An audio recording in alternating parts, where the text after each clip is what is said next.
So please be seated. Welcome back, everybody. The laughter was because I said that wasn't for me. No, the laughter was they said the vice and then didn't say president. I thought, I know I'm a lame duck, but God almighty, this is awful quick. So, welcome back. Before I turn to my introduction of the Vice President, I wanted to take a moment. The Washington Post has been an incredible partner to us today as part of this conference, and we're very excited and honored to have a special guest with us in the audience. As all of you know, Jason Rezaian spent several years as a freelance journalist and ultimately the Post's correspondent in Tehran. His reporting from Iran showed tremendous dedication to sharing the story of the Iranian people and Iran's evolving policies, despite increasing intimidation and threats to journalists in Tehran and in Iran more broadly. These dangers to the free press became far too real when Jason was taken into custody himself and held in an Iranian prison for more than 18 months, finally released last January. I want to recognize Jason for his courage throughout his ordeal and for his true commitment to the values that we all share.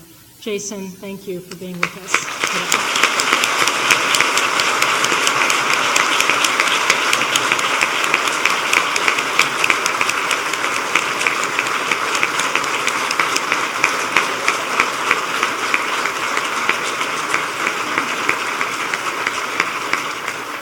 Now it's my pleasure to introduce the Vice President of the United States, Joe Biden. We are honored to have him keynote our annual conference this year. You know, in many ways, this is only fair. Between his National Security Advisor, Colin Kahl, his Deputy National Security Advisor, Eli Ratner, his staff, Jacob Stokes, the Vice President has hired away many CNAS veterans. And so it's only fair that he's here with us today. But seriously, I can think of no better person to address the national security inheritance faced by the incoming administration. With his decades of experience at the heart of American foreign policy, both as Vice President and as a Senator, his candor in offering unvarnished advice, whether it's in the Situation Room, the Oval Office, or to countless foreign counterparts with whom he's formed invaluable, indispensable relationships over the years, his success in personally taking on impossible foreign policy challenges, from Ukraine to Cyprus to Iraq, his commitment to bipartisanship and his ability to work across the aisle to coax an increasingly dysfunctional Congress into action, his dedication to holding us all accountable to uphold our national interests and our values, and his willingness to drive real debate inside the administration and with all of us when others would shy away. Above all, his loyalty to the men and women who serve in uniform. These traits make him the ideal candidate or keynote for us to hear from today. Sorry.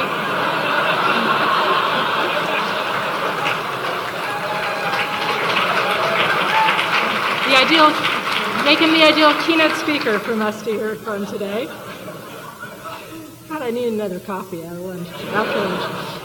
But Joe Biden has spent a career personally investing and advancing U.S. national security, and even in the most complex circumstances, he gives it to you straight. He has taken to heart the words of his beloved poet, William Butler Yeats, who said, "Think like a wise man, but communicate in the language of the people." And however difficult his message, people from the president to congressional leadership to heads of state across the globe listen closely when Joe Biden speaks, and so should we. So, Mr. Vice President, thank you very much. Thank you.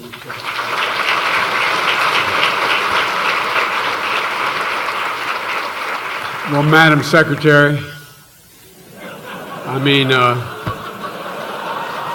don't know. I'm writing a recommendation for you, though.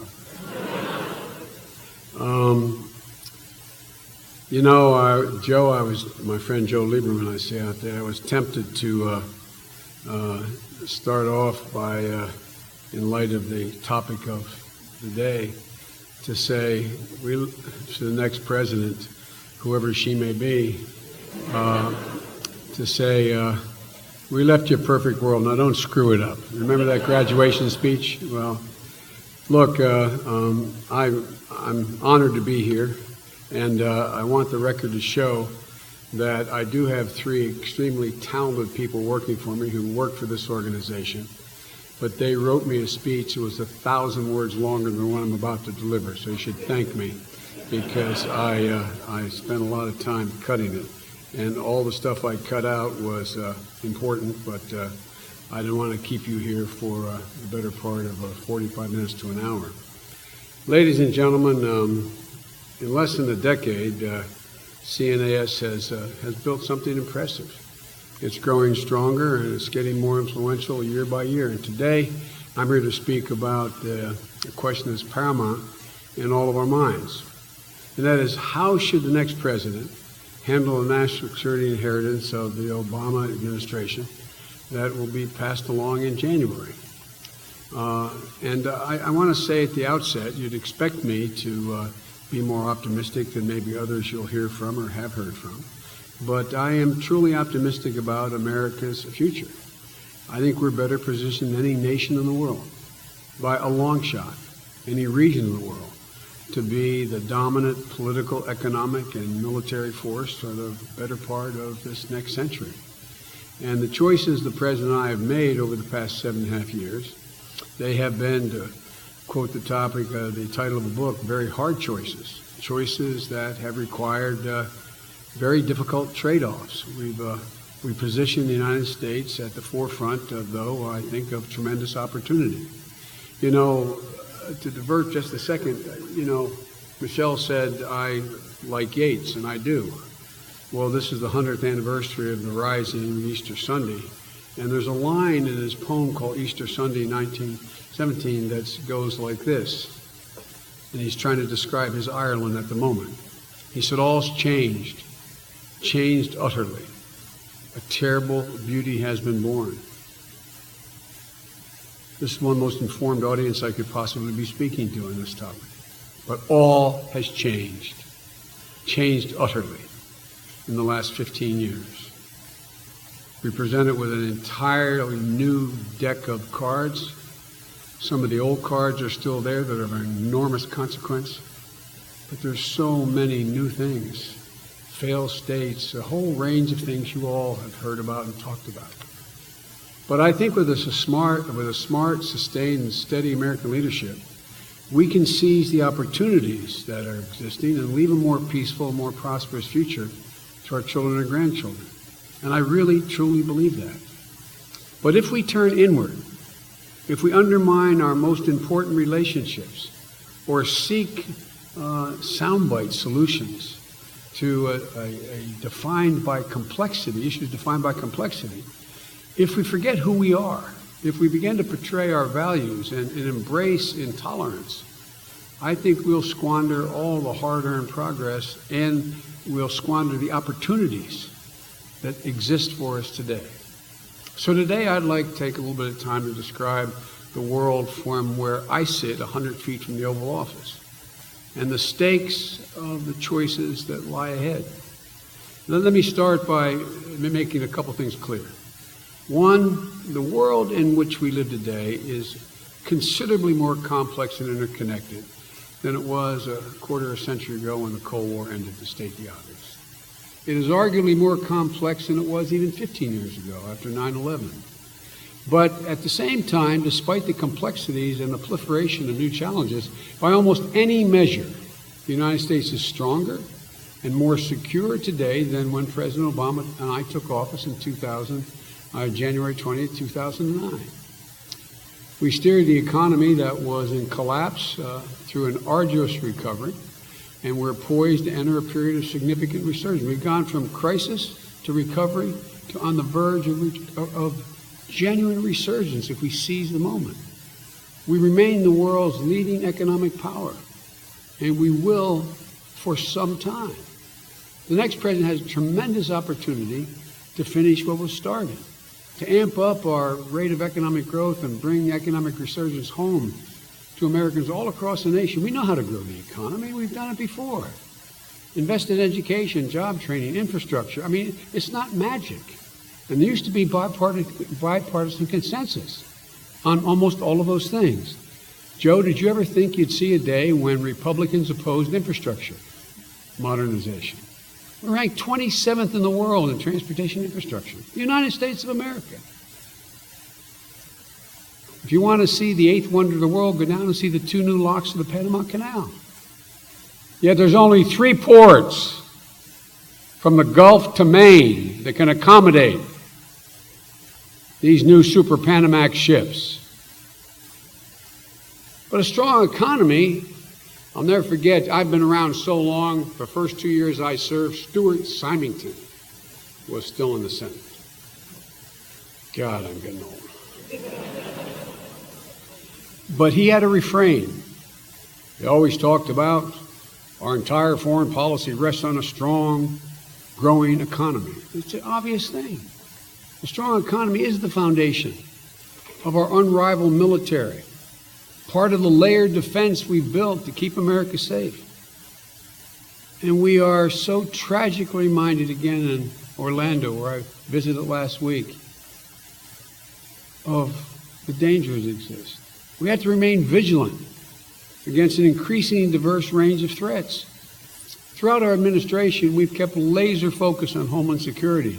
Our intelligence and law enforcement professionals are coordinating and sharing information at an unprecedented level.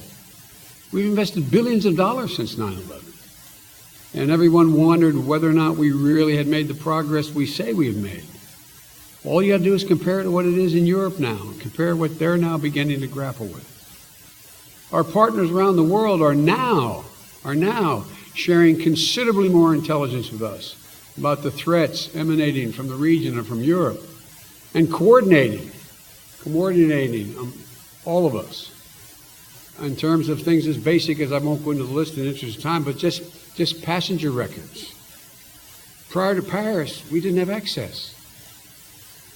But our greatest strength, ultimately, and I want to get back to this, is not just the example of our power, but the power of our example. Standing up for the values protects us better than any barrier we could build between ourselves and the rest of the world. Because our values are what draws the world to our side. And that's vital.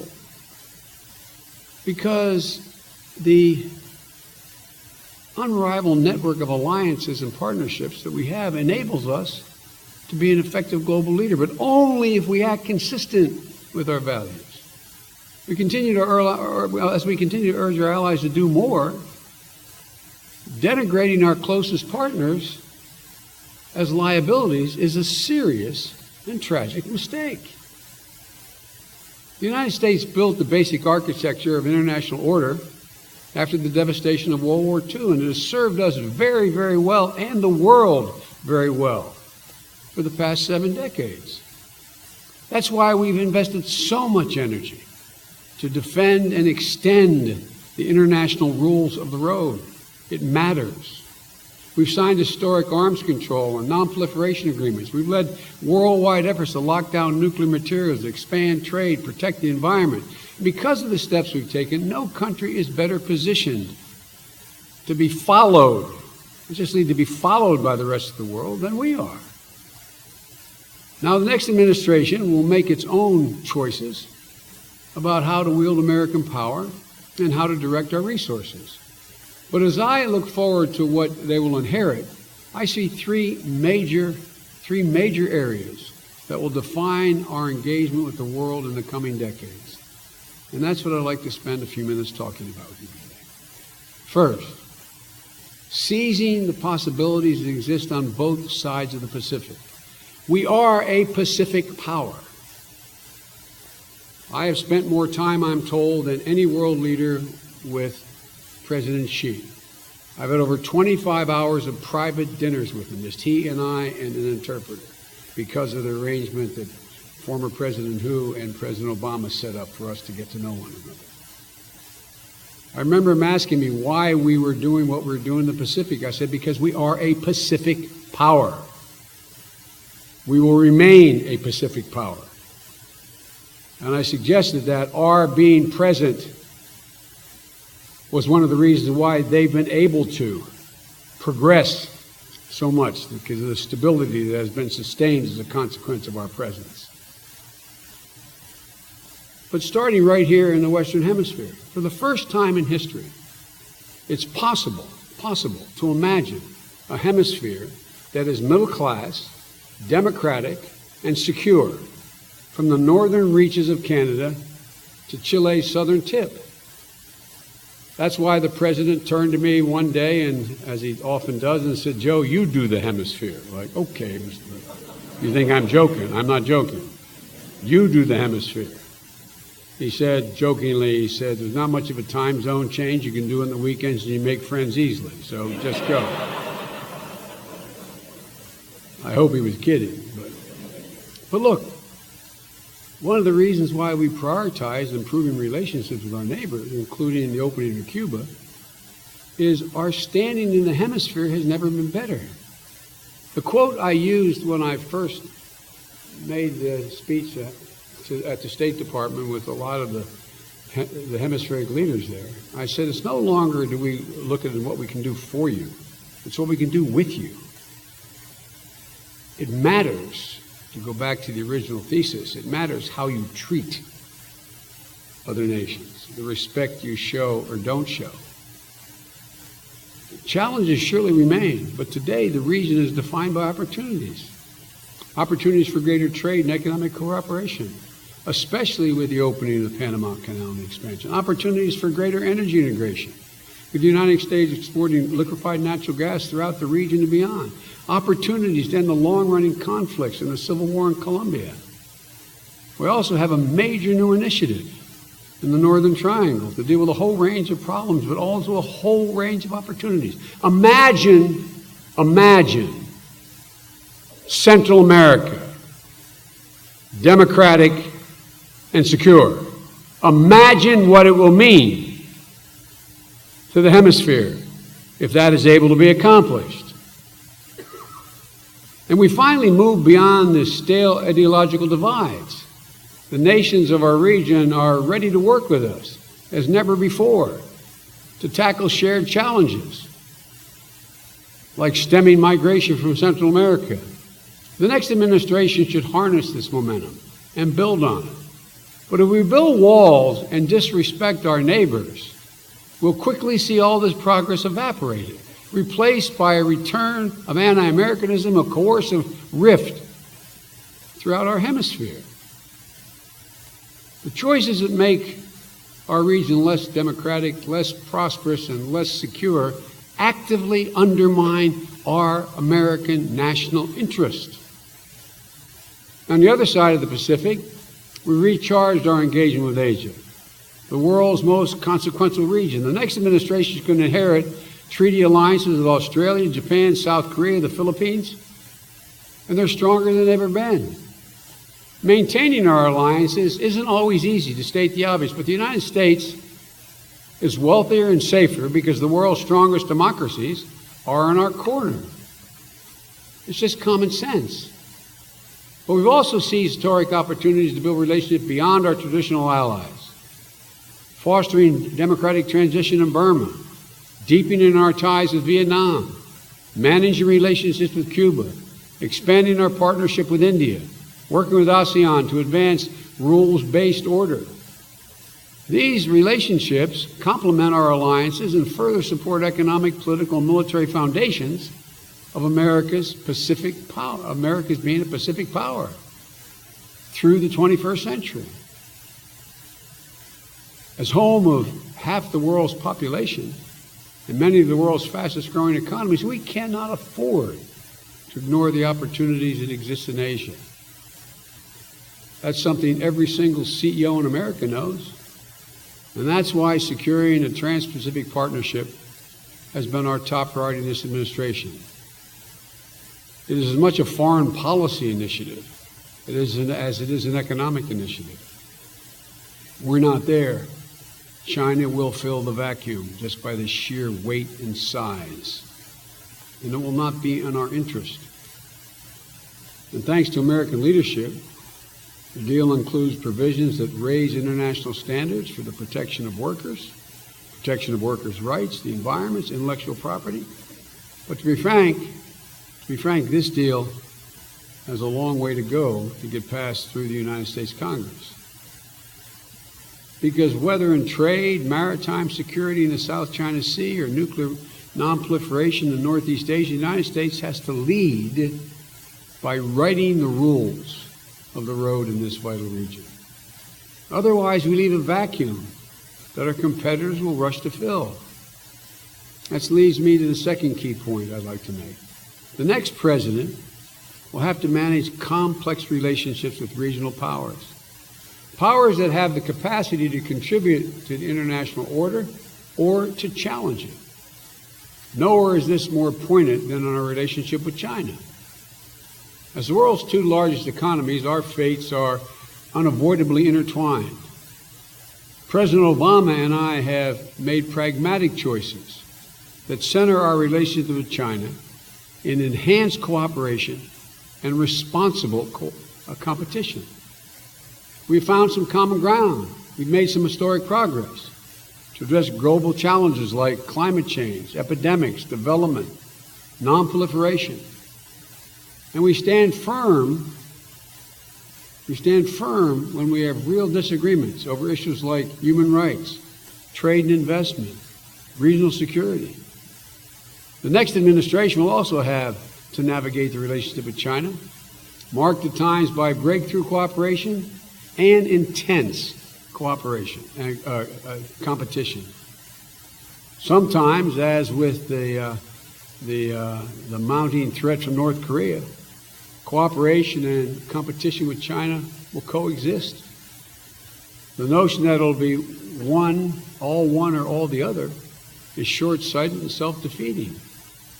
The same is true with regard to Russia, where our approach is if appropriately managed, will be marked by a complex mix of enhanced deterrence, strategic stability, and, yes, necessary cooperation.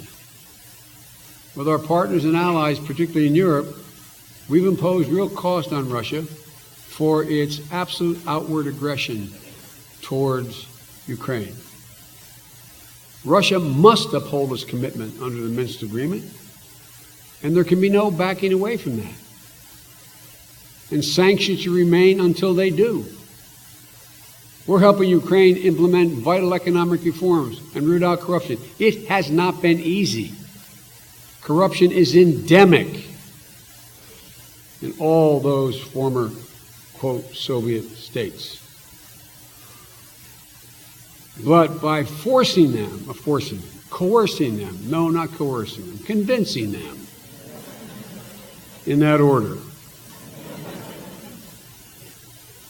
it takes away a significant foreign policy weapon the Russians have used so well. Meanwhile, our moves to strengthen our Ukraine alliance and bolster NATO continue to provide a bulwark against further Russian aggression. For years, we've encouraged Europe to spend more on defense, diversify their sources and supplies of energy, and now we're starting to see some progress in these fronts. And these efforts have to continue. But there's a lot of work to do. Embracing Putin at a time of renewed Russian aggression, I believe, would call into question America's long-standing commitment to Europe, whole, free, and at peace. But neither is it time to dust off the Cold War playbook. We'll have to continue cooperating with Russia where our interests overlap, and as new military technologies raise the stakes of miscalculation and escalation, we need channels with Moscow to clearly communicate our intentions. There's an appealing moral clarity in grouping the world into friend and foe. But in reality, progress so often demands that we work with those with whom we do not see eye to eye. That's why we seized the possibility of moving beyond the decades of conflict in Iran to lock in a nuclear agreement. Iran is neither a friend nor a partner, but our willingness to engage to protect our interests, combined with international political and economic pressure on Tehran to negotiate, peacefully removed one of the greatest threats to global security, the threat of a nuclear-armed Iran. The deal speaks for itself. It's working. Iran is complying. Its nuclear programs have been substantially rolled back. Inspectors are on the ground. We're not home yet, but so far. Tearing that agreement up now would only leave Iran's nuclear program unconstrained, increase the threats to Israel and our partners in the Gulf, and turn the international community against the United States and sharply increase the prospects of another major war in the Middle East. The nuclear deal was never meant to resolve all of our problems with Tehran. At the same time, it has opened other opportunities for engagement on narrow issues where our interests align. Engaging Iran is neither incompatible with nor at the expense of America's ironclad commitments to our allies and partners in the Middle East, including Israel. And we continue to counter Iran's destabilizing activities in the region, and we will. We have all the authorities necessary to hold Iran to account. Our targeted sanctions against their ballistic missile program, their support of terrorism, their human rights violations remain firmly in place. The past 7.5 years has shown, time and again, that a forward-leaning engagement with the world pays huge dividends. This brings me to the third and final point I'd like to make. The imperative for the next president to deal with complex transnational threats. Because in our hyper-connected world, events anywhere can impact everywhere. Environmental disruptions, pathogens, computer viruses, malicious ideologies. These threats don't respect borders. And no matter what others may claim, we cannot wall ourselves off from these challenges. Even in simpler times, isolation never offered more than a false sense of security. True security reminds us to grapple with, and requires us to grapple with, globalization and an interdependent world to find common solutions that span borders. That's what we did when we rallied the world to address Ebola, the Ebola epidemic in West Africa last year. We rejected historical calls for quarantines and travel bans and built our response instead around hard facts and science. We drew on all our strengths, from our military to our health and developmental professionals. With tireless diplomacy, we brought the world along with us, and we saved hundreds of thousands of lives. We took a similar approach toward climate change, harnessing science, technology, and relentless diplomacy to forge the Paris Agreement. And in the process, we created a historic opportunity to head off a truly existential danger, an opportunity to head it off. We laid the foundation for a global transition toward clean, renewable energy through unprecedented investments at home and bold initiatives like Power Africa Abroad. We demonstrated American leadership can bring our allies together with emerging powers like China, India, and Brazil to protect our planet. These opportunities can only be seized if the next president follows the science, recognizes the danger in doing nothing, and musters the political will to address the threats. Terrorism and violent extremism are yet another example of the virulent transnational dangers that require sustained global response. Al-Qaeda, ISIL, other offshoots, they're real threats. The horrific events in Orlando, the attacks in San Bernardino, Paris, Brussels, and elsewhere remind us, including in Turkey, remind us over and over again that terrorism can happen anywhere and does happen anywhere. At the same time, these terrorists cannot destroy the United States. They cannot bring down our civilization. We should never underestimate America's strength or dismiss the inherent resilience of the American people. President Obama has never hesitated to use force to defend the American people when necessary. Just ask Osama bin Laden and al-Qaeda's top operatives in Afghanistan and Pakistan, or the leaders of al-Qaeda affiliates in Yemen and Somalia, more than 120 ISIL top leaders and commanders. Terrorism must and will be defeated. But our campaign against violent extremism must be smart and has to remain consistent with American values. The use of force should be precise and proportional. There must be a clear mission that advances U.S. interest. And whenever possible, we should act alongside allies and partners to share the burden and invest the international community in success. And the results have to be sustainable. Lasting victory against al-Qaeda and ISIL requires viable local forces to hold liberated areas, rebuild shattered communities, and govern effectively. That's why we work with more than 36 nations to support and train Afghan forces and to hunt down al-Qaeda and other terrorist groups in their sanctuaries, as we'll continue to do. That's why we partner with African nations, from Nigeria to Somalia to Tunisia, to go after al-Qaeda and ISIL affiliates. In Iraq and Syria, we built a 66-nation coalition to train local forces, and we've carried out more than 13,000 airstrikes. We provided afflicted communities with billions in humanitarian and reconstruction assistance. And our active diplomacy continues to encourage inclusive governance in Iraq and to try to identify a path to de-escalate the war in Syria. The results? Well, we're winning and ISIL is losing. Over the past 2 years, ISIS has lost 47% of the territory it once held in Iraq and more than 20% in Syria. We've taken out thousands of frontline fighters in the battlefield. Foreign fighters' flow is down 50%, and they've lost millions in revenue.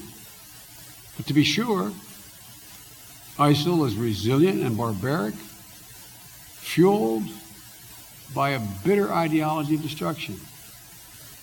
Even as they retreat from territory in Iraq and Syria, we'll have to keep the pressure on them in Libya and elsewhere, and take the fight to them in cyberspace.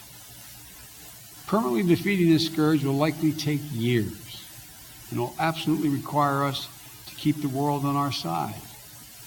Parenthetically, I'd note that not but 2 years ago, we were talking about the establishment of a caliphate that they were well on their way of doing, how that was going to bring down Saudi Arabia, Jordan, bringing chaos to the Middle East beyond what exists now. The caliphate is not a reality, and the thought of it being a reality is being crushed. But they still can do damage, just like al-Qaeda, without having large swaths of territory, is able to do serious damage. But adopting the tactics of our enemies, using torture, threatening to kill innocent family members, indiscriminately bombing civilian populations, that not only violates our values, it's deeply, deeply damaging to our security. There are 1.4 billion Muslims in the world. Some of the rhetoric I'm hearing sounds designed to radicalize all 1.4 billion. How do we win this? How do we win this long-term fight? Other than embracing, engaging, and having allies in the Islamic community in the United States, among American citizens and immigrants. How do we do this without allies in the Muslim world among Shiites and Sunnis? Willing to politics of fear and intolerance, like the proposal to ban Muslims from entering the United States, profiling Muslim Americans, slandering entire religious communities as complicit in terrorism, calls into question American status as the greatest democracy in the history of the world, and in the process, alienating 1.5 million Muslims, the vast, vast majority of whom, at home and abroad, are peace-loving. It doesn't make the situation better. It makes it worse. And it plays into the very narrative of the extremists. Last year, ISIL's top leader, Baghdadi, revealed the goal of their attacks, and I quote him, was to compel the Crusaders to actively destroy the gray zone themselves. Muslims in the West will quickly find themselves between one of two choices: either apostatize or emigrate to the Islamic State and thereby escape persecution. How can it be said much clearer? ISIL wants to manufacture the clash of civilizations. They want Americans to view things in terms of us versus them. Why in God's name are we giving them what they want? And besides, we're so much better than that. So let me conclude with what I said at the outset. Despite the many challenges ahead, we have more opportunities than ever before. I've never been more optimistic about America's capacity to lead the world to a more prosperous and peaceful future. But our leadership does not spring from some inherent American magic. It never has. We've earned it over and over again through hard work, discipline, good judgment. It stems from our willingness to see challenges on the horizon and step forward first to meet them. It's an old expression that Tom Friedman used. He said, if you don't visit the bad neighborhood, it'll eventually visit you. From our ability to lead by example and draw partners to our side, that's what has always been America's greatest capability. Not empty bluster, not a sense of entitlement that fundamentally disrespects our partners, not an attitude, an insecurity of a bully. The United States cannot afford to draw back from our responsibilities now. There's simply too much at stake. We need a president who can unite the Western Hemisphere and work like hell trying. Continue to build our alliances and partnerships in Asia. Manage extremely complex relationships with China, Russia, and Iran. And lead the world to address transnational challenges, including the persistent threat of terrorism.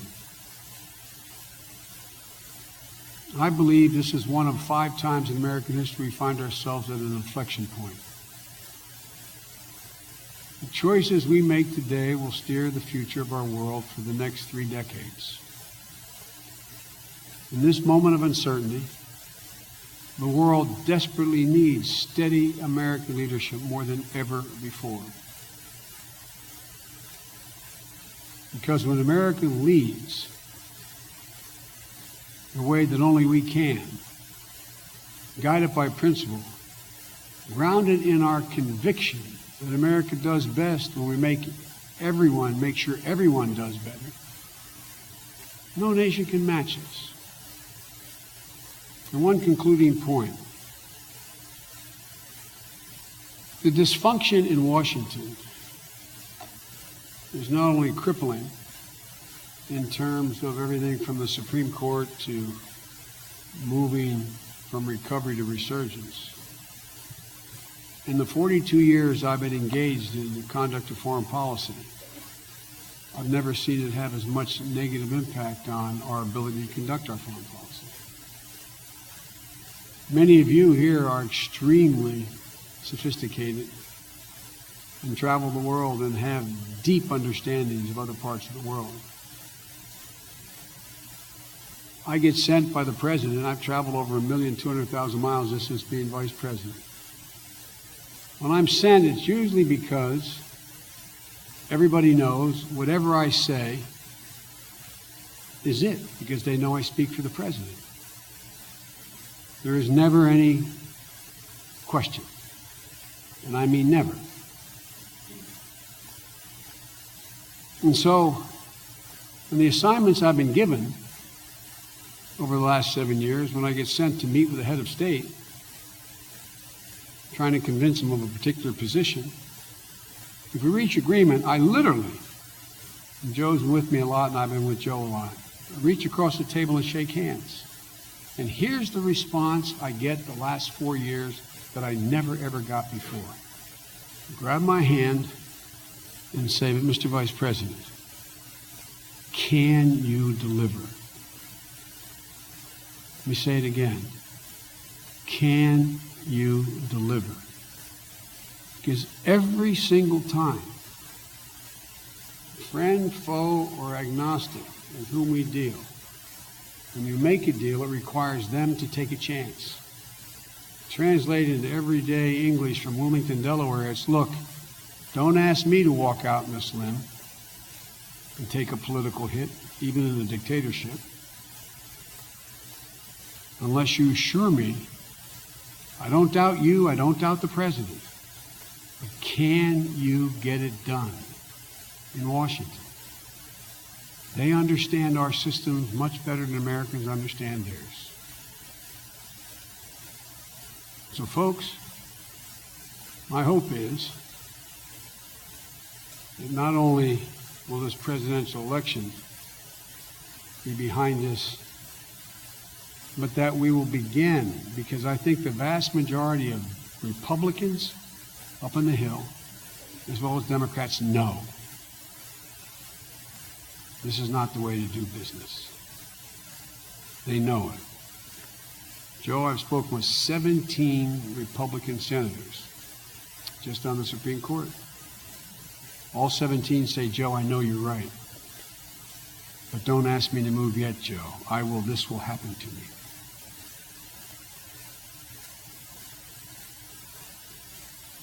The American public is sick and tired of the dysfunction.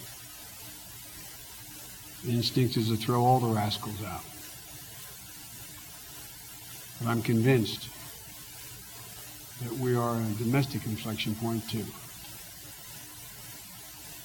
That my colleagues are beginning to listen more closely to the pattern of the cadence of the political process out there.